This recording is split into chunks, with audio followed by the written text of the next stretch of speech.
Basic nursing course জানা দরকার। কিন্তু যারা ফেসিয়াল করছেন, যারা পার্লারে যাচ্ছেন, যারা ফেস করছেন, তাদের স্কিনের প্রবলেম হচ্ছে। কেন প্রবলেম হচ্ছে? যে ওই স্কিনের সমস্যাটা কি আছে, তার স্কিনের কি ফেস ওয়াশ দিলে ভালো হবে, কি ক্রিম দিলে ভালো হবে, কি ফেস ওয়াশ করলে ভালো হবে, এটা কিন্তু 99% পার্লার যারা করেছে তাদের অজানা। কারণ তারা তো নার্স না, তারা তো বেসিক নার্স করে জানে না, তারা তো ডাক্তার না।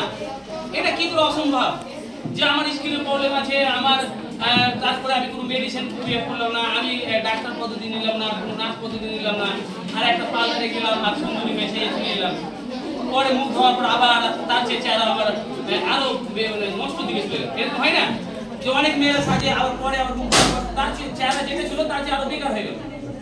তো আমরা কি করেছি, আমাদের যে পার্লারটা আছে, যে আমরা যে কোর্সটা করাচ্ছি, সেটা কি ইন্টারন্যাশনাল ডিপার্টমেন্ট, ইন্টারন্যাশনাল দপ্তর থেকে সার্টিফিকেট দেওয়া হবে। একটা ডাক্তারে যদি সার্টিফিকেট না দেয় তাকে ডাক্তার মনে করবে? একটা নার্সে যদি তার সার্টিফিকেট না দেয় তাকে নার্স মনে করবে?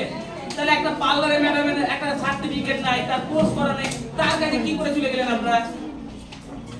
তার কাছে কি করে যেতে পারে? বা আপনারা যে কোর্সটা করলেন তার সার্টিফিকেট না দিলে আপনাদের মনে কি থাকলো?